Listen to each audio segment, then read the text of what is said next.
It's west of Jerusalem. 91-year-old Dawood Assad was there the day of the massacre and was 18 at the time. We saw one night, that night, the night before, a movement of lights, armored trucks moving around, moving like this. So we know that something is wrong. That's why we knew that something is going to happen to our village.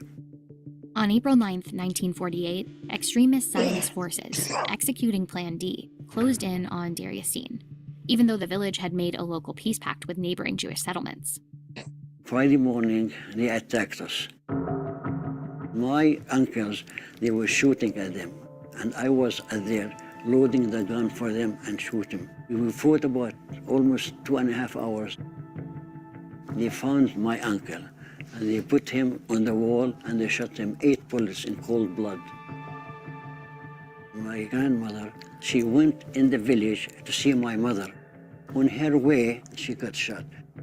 My brother Omar fell from her shoulder to the floor, but the floor was a concrete one.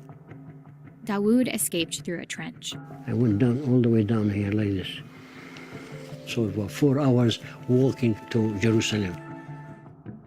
To this day, the archive of the Israeli army refuses to release many of the images and intelligence reports on Deir Yassin.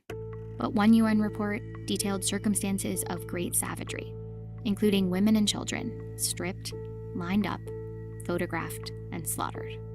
Roughly 100 people, largely children and the elderly, were killed in the village.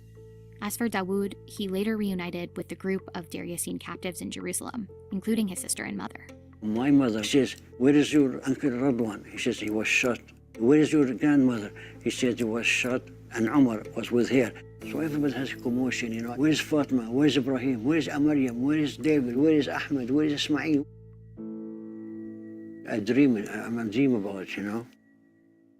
News of what happened in Deir Yassin spread quickly, with far-reaching effects. The Zionist militias used it as a propaganda tool to tell people about it everywhere. The idea was that if you don't leave, we will do to you what happened in Deir Yassin. Stories came out about women being raped, about babies being killed, and induced a great deal of fear among the Palestinian Arab population, many of them fleeing as a result. Jewish troops routed Arab forces from the city of Haifa. After taking Deir Yassin, Zionist paramilitary groups cleared major cities, including Haifa and Jaffa, and took hundreds of smaller villages and towns too. Hundreds of thousands of Palestinians were forced to flee, pouring into neighboring states as refugees. Plan D became the blueprint for carrying out the ethnic cleansing of historic Palestine to make room for a new state. And on May 14th, the day before the British mandate ended, Zionists declared this state as Israel. But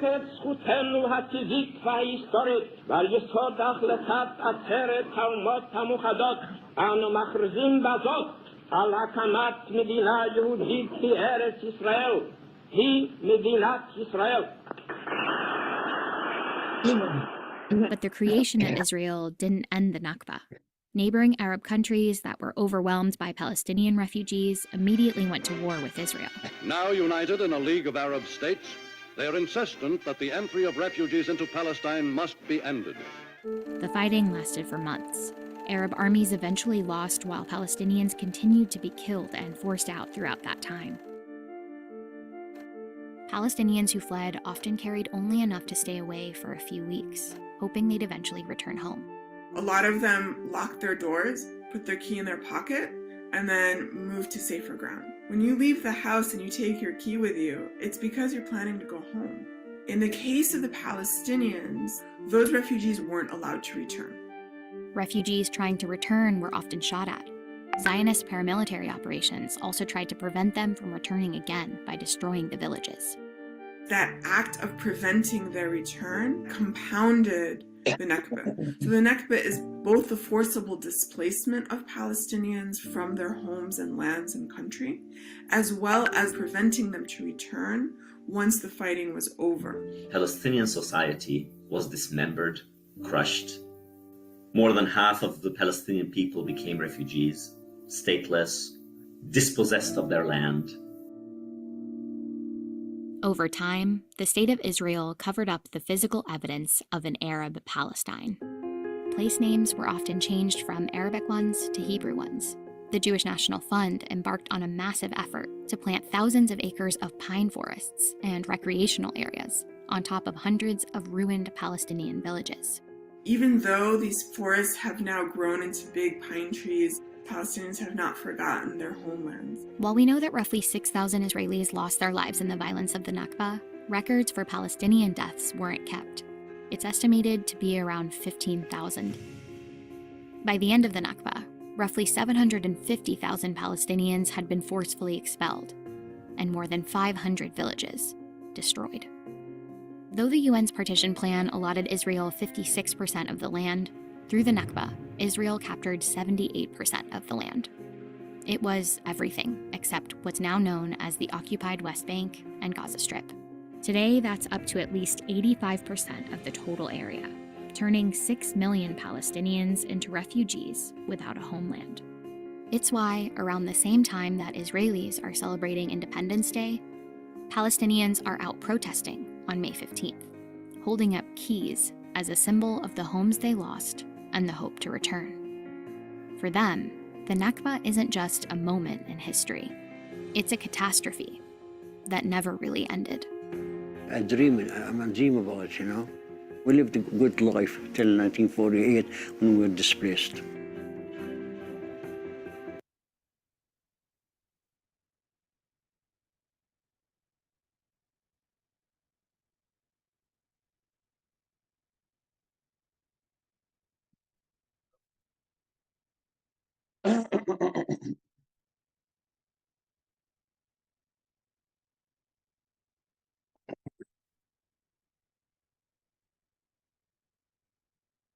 Okay. So did everybody understand? Yeah. I want everybody, inshallah, if you can see, turn on your video. So we'll discuss, inshallah. I will ask you some question. Okay. So everybody turn on your video so I can see you. Good, mashallah. Yeah, Alifa, Ria, I don't see your picture. Okay. Now, who can explain to me the word Nakba? Nakba. Yes, Luis. The catastrophe. Catastrophe. What happened, Nakba? Can I explain, Luis? They forcefully took out Palestinian people and destroyed over about 500 villages. Yeah. Okay. And there is a place called Dir Yassin in the history. Who can tell me what happened in Dir Yassin? Yeah. What happened in Dir Yassin? Yeah, you can raise your hand like this. Then I point. What happened in Dir Yassin? In Dir Yassin is a village when they're starting butcher, like killing Palestinian. So I'm sorry, they make the woman naked, the children naked, and then they killed them and they took the pictures. Why they took the pictures? Anybody know? Why did they just kill them? No, took the pictures and then to scare the other village. So they went to other village. Look, this is what happened to your brother and sister. You have two choices. You want to be like them or you leave. Right? So they leave. Yeah. In which year they declared the state of Israel? Which year they declared the state of Israel?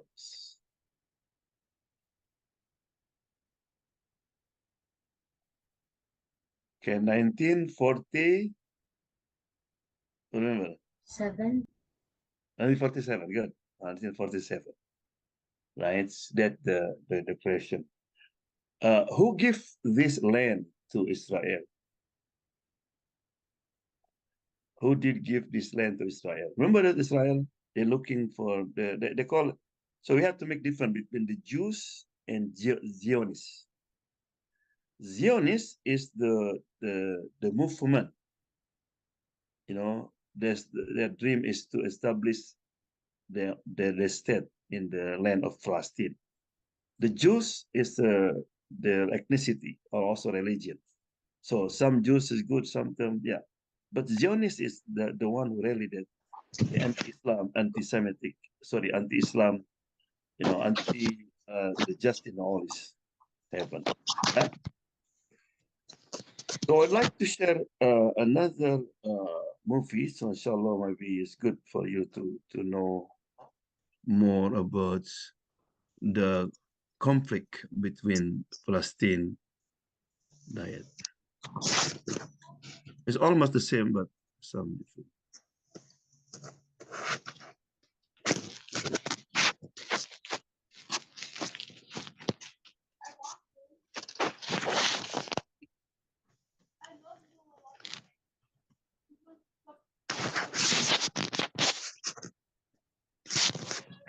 Okay, I want you to pay attention also. Then I Hello? will ask you a question. Yeah?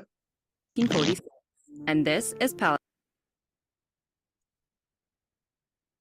Palestine in 2023. The drastic change involved the killing of thousands of Palestinians, with millions of others being displaced over the course of over 7 decades. Here are the historical events that led to the shrinking of Palestinian lands and the foundation and the expansion of the State of Israel. Palestine was part of the Ottoman Empire in the 1900s, and Muslims, Christians, and Jews had been living alongside each other in harmony.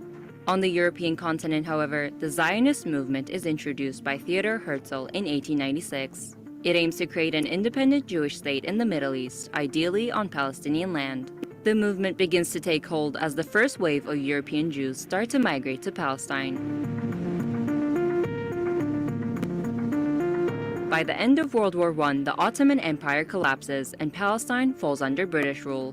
In 1917, Britain announces its support for a Jewish state in Palestine in what is known as the Balfour Declaration.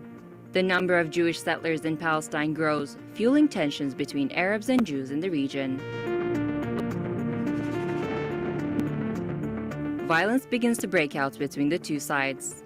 In February 1947, the UK offers to relinquish its mandatory role and places the question of Palestine before the UN. In November the same year, the UN approves of a plan to split Palestine into 2 states, Jewish Israel and Arab Palestine. The city of Jerusalem, which is sacred to Muslims, Christians, and Jews, is now a UN-controlled international zone. Jews accept the UN partition plan and declare independence as the State of Israel on May 15, 1948. Zionist gangs violently expel over 750,000 Palestinians from their homes and take their land, rendering them refugees as a result. On a day that is remembered as Al-Nakba, the catastrophe in Arabic. Neighboring Arab countries object to the land takeover, and on the day following the State of Israel Declaration of Independence, the first Arab-Israeli war breaks out. Israel is victorious and makes a grab for the land intended for the Palestinian state under the UN's partition plan. The land gets divided into 3 parts. Jordan occupies the West Bank and East Jerusalem, Egypt occupies Gaza, and the State of Israel takes 78% of historical Palestine, including West Jerusalem.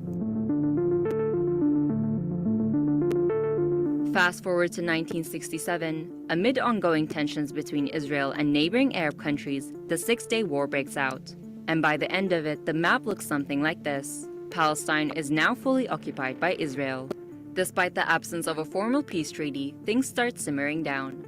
Then Israelis start settling into Gaza and the West Bank, resulting in a Palestinian struggle that gives rise to the PLO. Their main goal, to liberate Palestine from Israel by any means necessary. Fighting goes on for years. The PLO eventually accepts the division of the land between Palestine and Israel, but the conflict doesn't end there. More settlers make their way into Israeli-occupied Palestinian territories. The international community considers this illegal. The frustration among Palestinians leads to an intifada, uprising in Arabic. As a result, Hamas is born as a political movement determined to fight against Israel's occupation of the West Bank and Palestine's Gaza. Aiming to decrease tensions, Israel and the PLO signed the first Oslo Accords in 1993 and the second in 1995. The agreements lead to the splitting of the occupied West Bank into three sections. Area A under full Palestinian control, Area B under joint Palestinian-Israeli control, and Area C under full Israeli control. But the solution creates a problem. Area C contains the majority of the occupied West Bank's agricultural land, water, and minerals. Palestinians have limited access to these. Further peace talks prove unsuccessful. Palestinians lose hope, resulting in the Second Intifada in 2000. And Israel begins constructing separation walls and building checkpoints to control and limit Palestinian movement. It's 2005, Israel withdraws from Gaza but continues to build illegal settlements in the occupied West Bank. Hamas gains power in Gaza and splits from the Palestinian Authority, seeing it as being too secular. The occupied West Bank and Gaza are now under separate leadership. After violence erupts in Gaza, Israel imposes a blockade on the besieged enclave, restricting any form of movement by land, air, or sea in 2017. Israel has carried out military assaults on Gaza in 2008, 2012, 2014, and 2021. 2022 became the deadliest year for Palestinians in the Israeli-occupied West Bank since 2005. In 2023, Israel carried out several violent attacks on Gaza and deadly raids in Jenin. On October 7, 2023, Hamas launched Operation Al-Aqsa Flood, its biggest attack on Israel yet. Israel responded by declaring war against Palestinians, heavily focusing its military campaign on bombarding the besieged Gaza. Hundreds of thousands of Palestinians have been killed, violently displaced, and forced to live under occupation for decades. But will Israel ever put an end to the conflict in the region and allow the establishment of peace?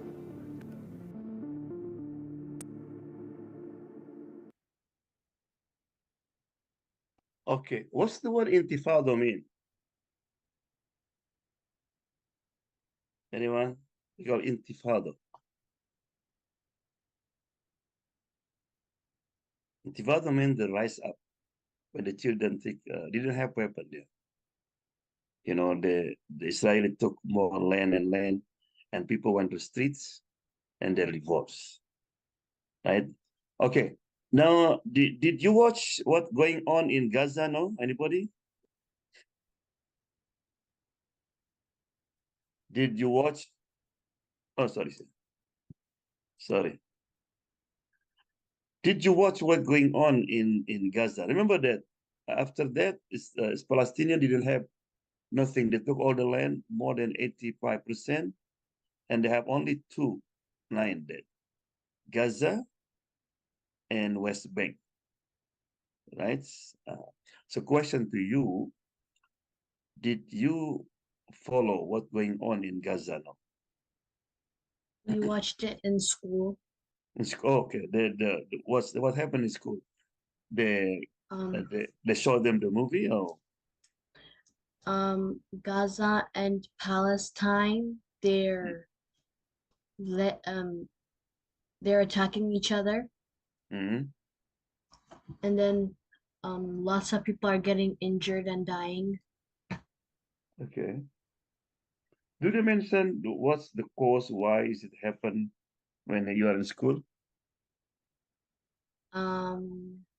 No, I never heard that part.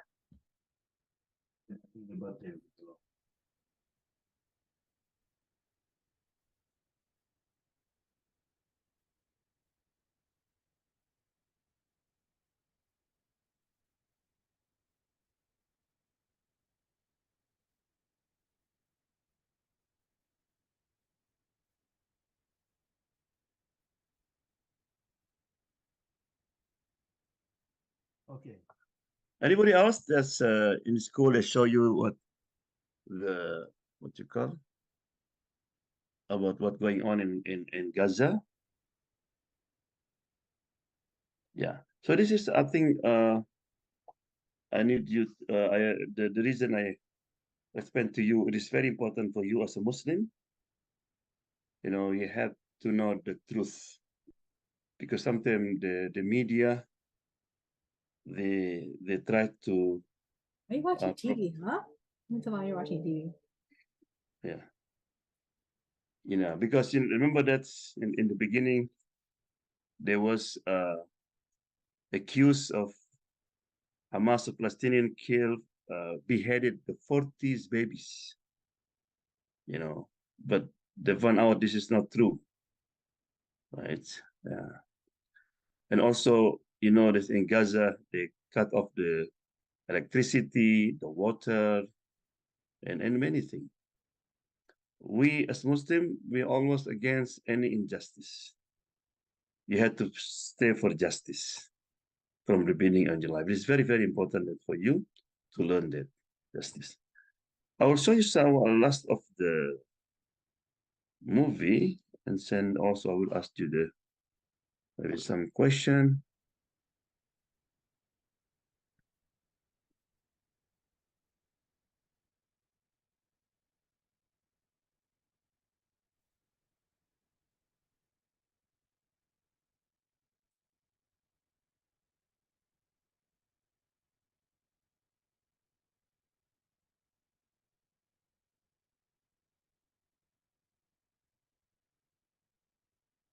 Rise, rise of Islam.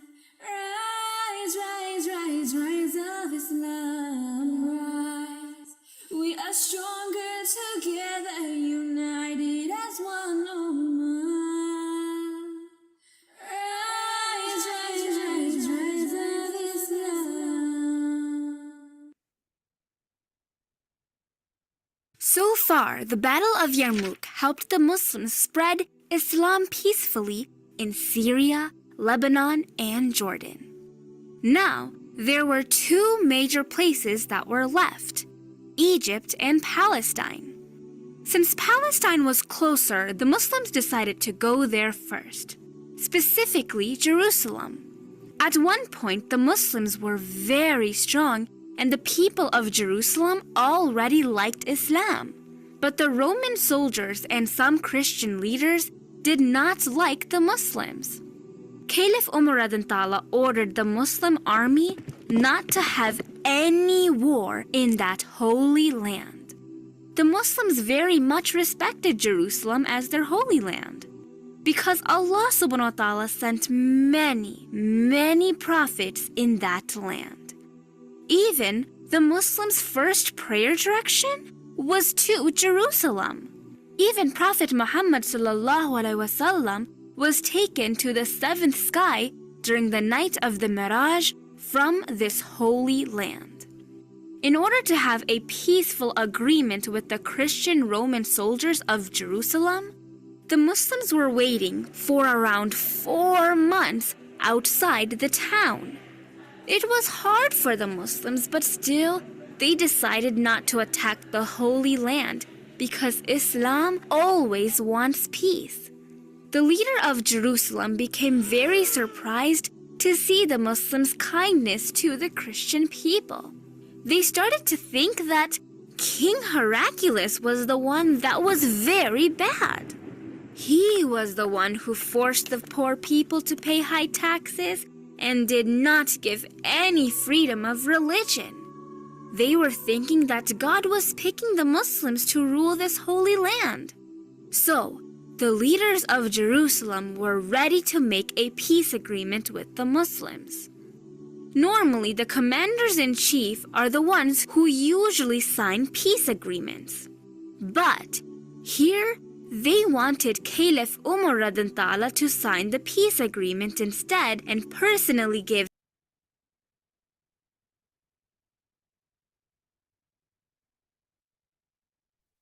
letter to Medina. Some of Umar advisors told him not to go to Jerusalem. Ali was very smart and intelligent, and he advised Umar to go to Jerusalem because that is a holy land for all the Muslims, Christians, and even the Jews.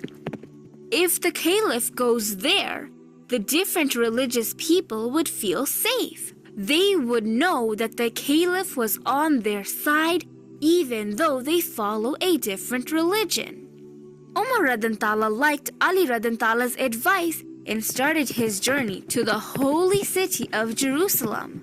Even though by this time the Muslims became very powerful, Caliph Umar radantala traveled in an extremely simple way. For his journey, the Caliph of Islam only took a camel, some barley for food, a wooden cup, and a servant. The journey from Medina to Jerusalem was very long. Umar radantala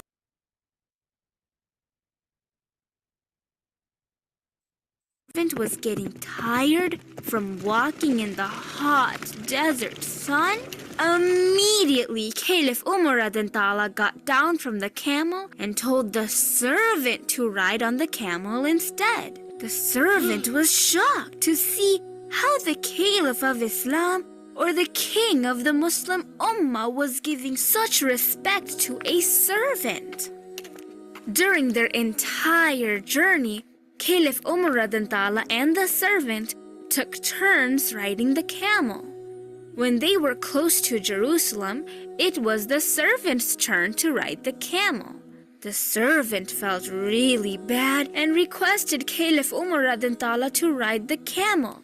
But Caliph Umar radantala said that it was the servant's turn, so the servant should ride the camel.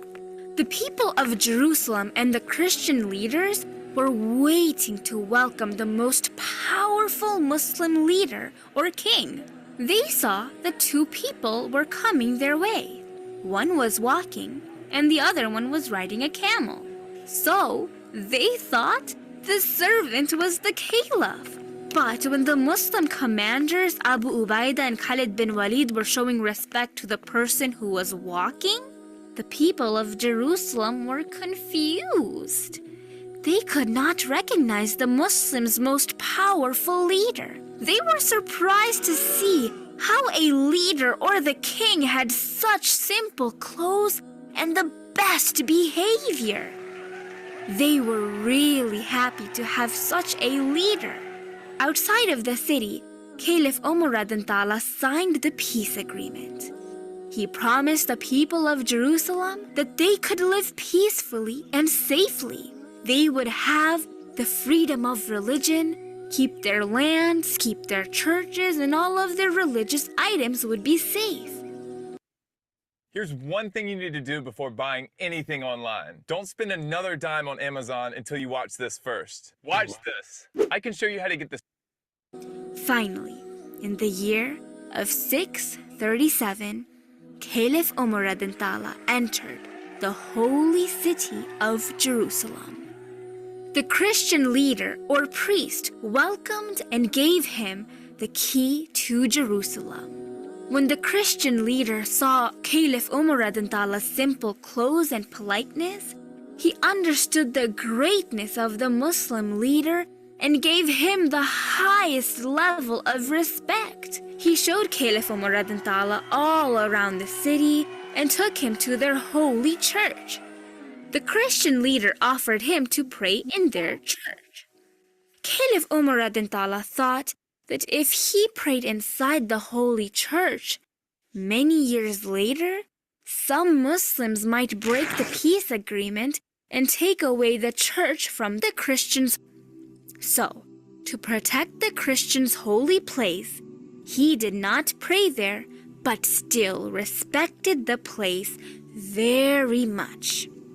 The Christian leader was shocked at the Muslims' kindness and understood the situation. He then took Umar radantala to the famous place, the Baytul Muqaddas, which was the direction where the Muslims used to pray during the beginning of Islam. But unfortunately, it was ruined by the Roman soldiers because remember, they did not give the freedom of religion. Seeing that place, the Muslims became very sad. Caliph Umar radantala started to pick up the rocks and cleaned the place. The Christian leader was shocked again to see the leader of the Muslim world picking up the pieces and cleaning the area by himself. In a short time, the Muslims cleaned the place and called the adhan for prayer. The Muslims' eyes were filled with tears of joy and happiness and thanked Allah subhanahu wa ta'ala in their prayer. After all, this was the third most Islamic holy place. The first one is in Makkah, where the Kaaba is. The second is in Medina, where the Prophet's mosque is. And this was the third place. Yeah. So as you can watch and see how the Muslim that treats non-Muslim, right? This is very important for you. You know, when Islam came, Islam, always try to make peace, always respect other religion. So this is also our message, inshallah. Right? We have to be always nice, always nice to our neighbors who are not against us, our neighbors, the Jews or not. This is the message, inshallah. So, inshallah, next week, we start 3:30, not because today I thought many people miss, right? Because the Maghrib is difficult for people to. Yeah, I want to show you some pictures when we went there, and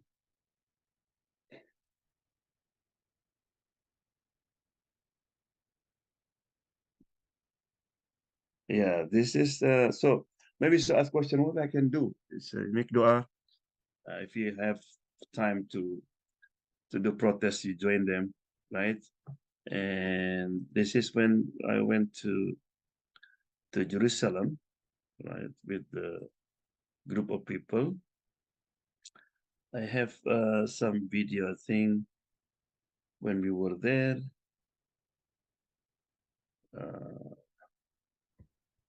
Next week, is it 3:45 or 3:30? 3:30 next week, inshallah.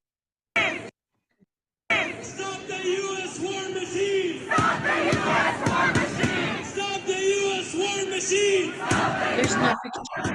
From Palestine to the Philippines!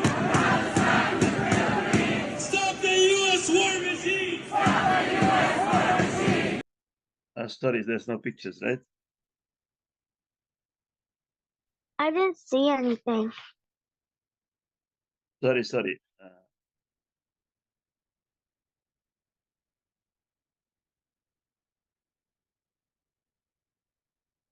I know, sorry.